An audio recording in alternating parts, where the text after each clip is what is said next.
Emma, I keep seeing AVAV popping up all over my feed lately. Is this just another hype cycle, or is something actually happening with AeroVironment? It's much more than just hype, Michael.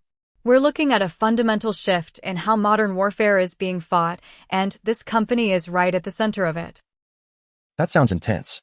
But what are they actually doing that is everyone so focused on them right now? Well, they've moved way beyond just making small drones.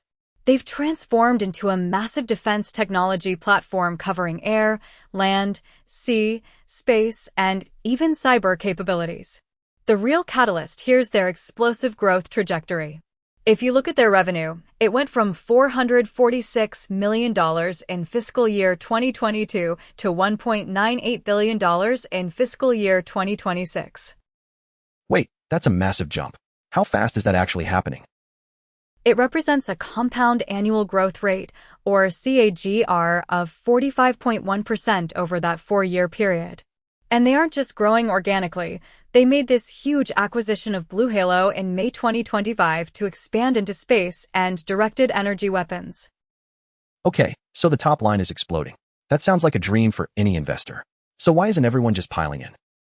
Because if you look under the hood, things get much more complicated. While the revenue is skyrocketing, the profitability tells a very different story. Their most recent annual net margin was negative 13.4%. Negative margins? That doesn't sound great for a company that's supposed to be scaling up. It's exactly what's creating so much tension in the market. They're clearly investing heavily in research and development and scaling their production capacity, but it's coming at a real cost. In fact, their return on invested capital, or ROIC, is sitting at negative 4.8%. So they're growing fast, but they're actually destroying economic value right now? That sounds incredibly risky.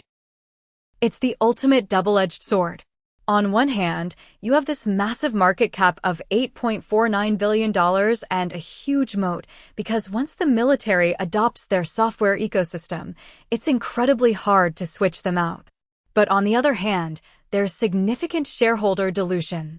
Their weighted share count has expanded by about 98.9% since 2022. Nearly 100% dilution? That's a huge hit to anyone holding the stock. It really is. And then you have the looming debt situation, a concentrated $748 million balloon due in 2031. So we have massive revenue growth and high-tech positioning on one side, but negative margins, heavy dilution, and a huge debt wall on the other. How are we even supposed to weigh that? That's exactly the question we're tackling. There's also some recent volatility to consider, like a recent accounting restatement disclosure and significant insider selling by directors throughout early 2026. This sounds like a total roller coaster. Is there any signal that the tide is actually turning? Well, they did report an earnings beat in their last quarter, and they have a major investor day coming up in July. The market is trying to figure out if this is a classic scaling phase that can lead to durable profits, or if the costs of expansion are simply too high to sustain. I need to know which side wins this battle. Are we looking at a future tech giant or a cautionary tale? That's exactly what we break down in our full deep dive. We're going to look at the contract execution risks, the true state of their cash runway, and whether that revenue growth can actually translate into real, bottom-line profit before that debt comes due. You won't want to miss it. But that's just the surface. The full deep dive on AeroVironment Incorporated common stock, the business, the management, the financials, who owns it, the risks, and the valuation, is waiting for you on stockanalytics.ai.